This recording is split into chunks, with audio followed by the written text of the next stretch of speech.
Olá, pessoal. Meu nome é Amanda Fantin Martins, eu sou estudante do 5º ano da graduação de Medicina Veterinária pela Universidade Estadual de Londrina e hoje eu vou falar um pouquinho sobre a atuação das ONGs e projetos de resgate, abordando sobre o abandono de animais, as ONGs e a questão financeira e também sobre o manejo e destino adequado dos animais resgatados.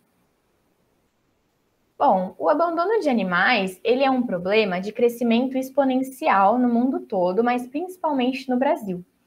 Esse problema, ele acarreta complicações no ambiente urbano, visto que os animais em situação de rua, eles acabam gerando acidentes automobilísticos, acidentes por mordeduras e também transmissão de zoonoses, que são aquelas doenças transmitidas dos animais para os homens. E também é um problema que remete a uma transgressão aos direitos dos animais, visto que, segundo a Declaração Universal do Direito dos Animais, todos os animais têm o mesmo direito à vida, todos os animais têm direito ao respeito e à proteção do homem, nenhum animal deve ser maltratado, e o animal que o homem escolher para companheiro não deve nunca ser abandonado. Um problema que está intimamente ligado a essa questão do abandono é a falta de planejamento por parte do tutor antes de adquirir um animal de estimação.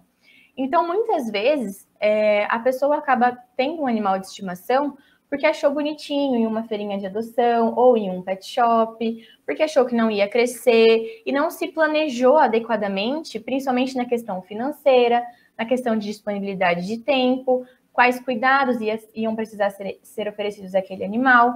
Então, a falta de planejamento por parte do tutor acarreta ainda mais um problema na questão do abandono futuro dos animais. Esses animais que vivem em situação de rua, eles estão expostos diariamente a condições precárias, como fome, doenças, traumas, atropelamentos e principalmente maus tratos. Sem contar que os animais que vivem em situação de rua, principalmente aqueles animais que estão na rua desde filhotes, eles possuem uma redução da sua média de vida.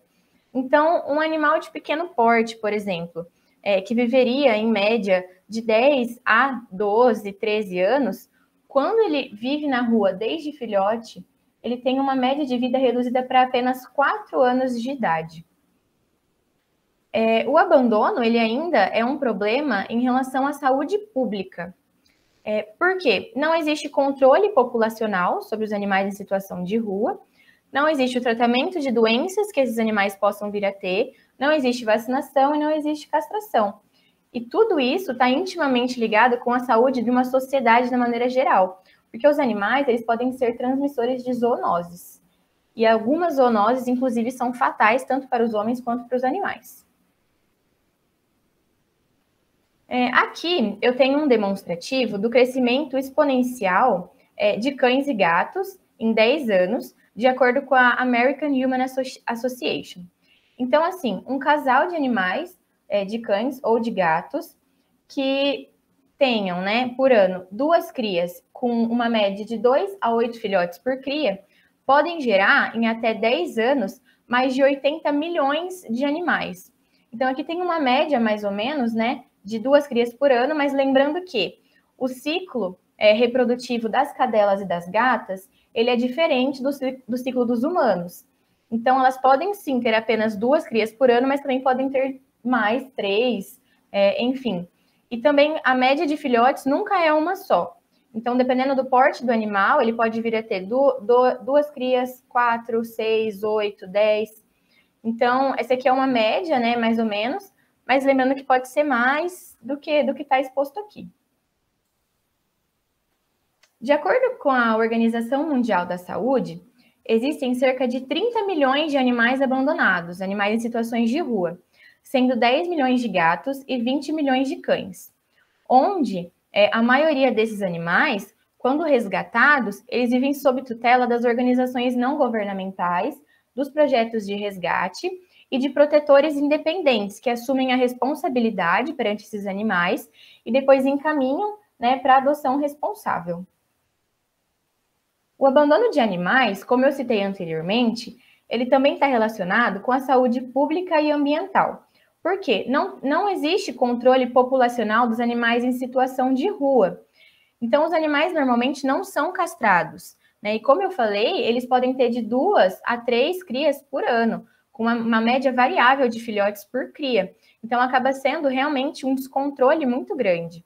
Sem contar que eles não recebem os cuidados básicos relacionados à saúde, como vacinação, castração, cuidado com as doenças, e também são reservatórios e transmissores de zoonoses.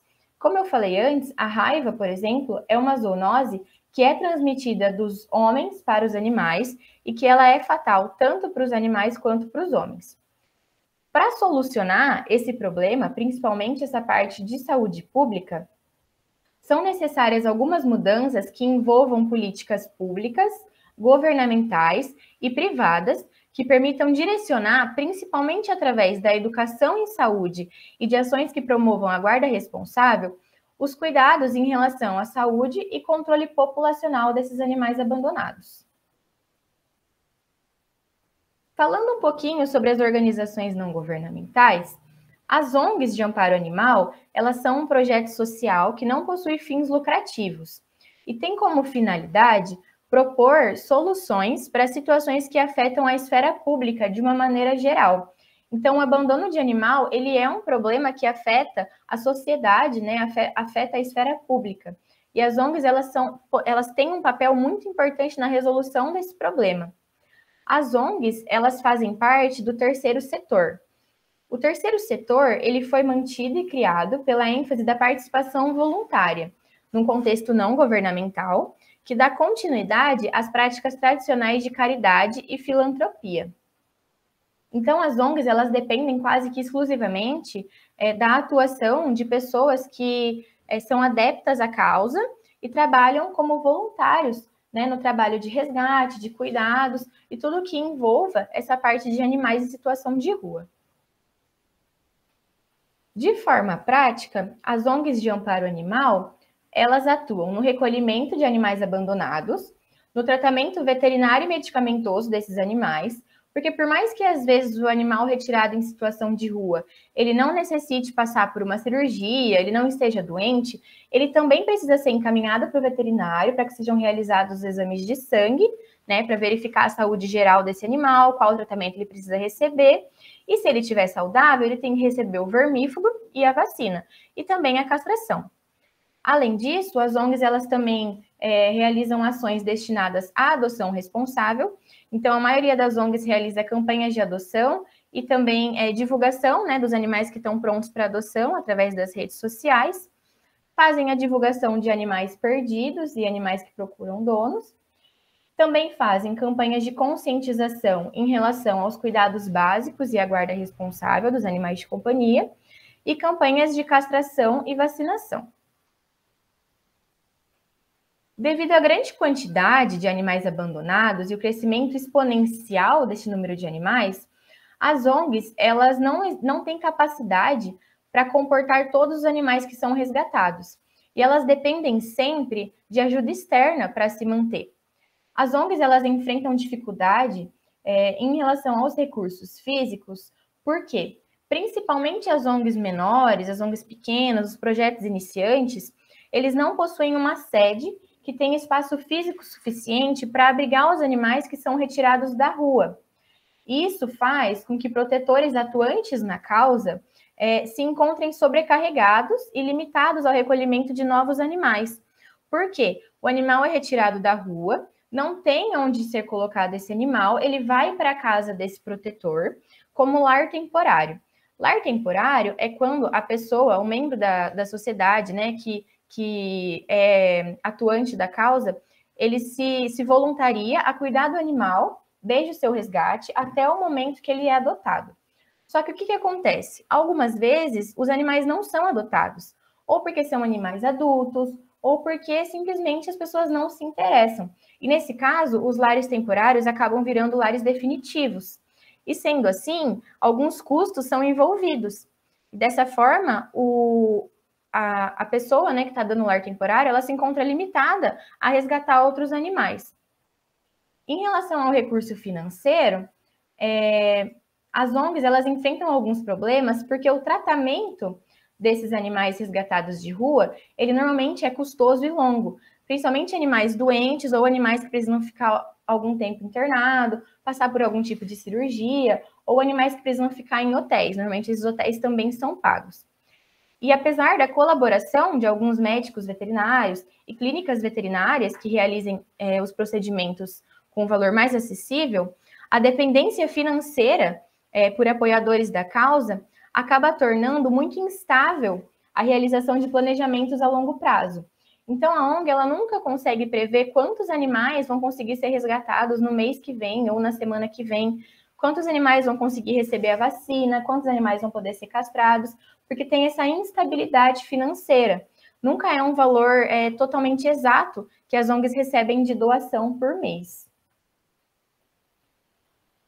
Além de constituir um problema de saúde pública, né, devido à alta incidência de zoonoses, os animais em situação de rua eles também estão envolvidos em acidentes automobilísticos, principalmente aqueles animais que são abandonados depois de mais velhos e não sabem se virar na rua, em agressões por mordeduras, como reflexo, né? Animais são muito, quando colocados em situação de rua, eles ficam muito inseguros, eles passam por situações de maus tratos e acabam partindo para essa parte para se defender. Esses animais, quando eles são resgatados, existem dois métodos, né, a serem tomados aqui. Quando eles estão sadios e não oferecem riscos para a saúde humana, quanto principalmente à transmissão de zoonoses, eles podem ser liberados para adoção responsável. Nesse caso, as ONGs costumam fazer o quê? Algumas ONGs conseguem manter os animais retirados de situação de rua em quarentena. Nesse processo, os animais passam por exames físicos, né? Exames de rotina para saber se está tudo bem, passam pela vacinação e são encaminhados para buscar uma família. Quando os animais oferecem riscos de transmissão de doenças, conforme principalmente as normas oficiais de controle de doença, ou animais com doenças incuráveis, ou animais em estado incompatível com a vida, eles são encaminhados para a eutanásia. Lembrando que a eutanásia ela deve ser realizada apenas por um médico veterinário capacitado. Em 1973, o Ministério da Saúde ele implantou o Programa Nacional de Controle da Raiva Urbana. E esse programa ele contava com a implantação de centros de zoonoses. Esses centros de zoonoses eles tinham como objetivo a prevenção, a proteção e a promoção da saúde pública através do controle de animais domésticos e da educação sanitária. Os centros de zoonoses, quando eles foram criados, eles tinham um método, né, de resgatar os animais de rua, que era a carrocinha. A carrocinha, ela é um veículo adaptado, né, ela era um veículo adaptado, que passava pelas ruas da cidade, recolhendo os animais que eram encontrados nas ruas. Os funcionários que realizavam esse trabalho eram chamados de laçadores, que, como vocês podem ver na foto, eles chegam laçando os animais, colocam na carrocinha e encaminham até o centro de zoonoses. Esses animais, eles ficavam no centro de zoonoses por 3 dias. Se dentro de 3 dias eles não fossem procurados pelos seus tutores, eles eram encaminhados para a eutanásia, independente do seu estado de saúde. Depois de algum tempo desse trabalho da carrocinha, a questão geral ela entrou num dilema ético, onde a defesa da vida humana implicava em um ato de violência contra a vida dos animais. Além disso, o método de extermínio dos animais, né, o método de eutanásia dos animais depois de 3 dias, ele não atingia um resultado satisfatório nem no controle da raiva e nem no controle populacional dos animais de rua. Por isso, foram criadas algumas legislações que proibiam o sacrifício indiscriminado dos animais. E por isso, os centros de zoonoses, eles tiveram que se adaptar a novas ações, como de prevenção de zoonoses através da educação em saúde, a oferecer cuidados aos animais resgatados e oferecer alojamento para os animais retirados das ruas, estimulando a adoção dos mesmos. Os centros de zoonose, eles ainda não são uma realidade em todas as cidades do país, mas nos que existem, eles normalmente atuam muito bem, e aqui eu coloquei 2 exemplos, né, das baias onde os animais ficam, e normalmente são abertas para que as pessoas possam visitar, conhecer os animais pessoalmente, tudo mais, para estimular realmente a adoção. Bom, A demanda de animais abandonados, ela é mais alta do que a capacidade do poder público em manejar de forma adequada. E, infelizmente, o trabalho das ONGs e dos projetos de resgate ainda é insuficiente.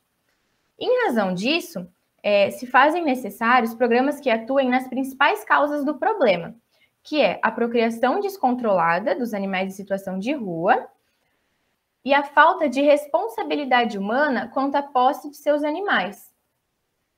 Então, são necessárias principalmente medidas de educação em saúde que ensinem os tutores o que aquele animal vai precisar, o que ele vai ter que disponibilizar aquele animal e métodos que ajudem a cuidar da procriação descontrolada, como, por exemplo, o castramóvel, que é um projeto da prefeitura que realiza a castração dos animais em situação de rua, animais em hotéis, animais da população mais economicamente afetada. Então, projetos assim são necessários cada vez mais, porque as ONGs, infelizmente, de forma isolada no recolhimento de animais, não têm sido efetivas. E é isso, muito obrigada pela atenção. Qualquer dúvida, eu estou à disposição.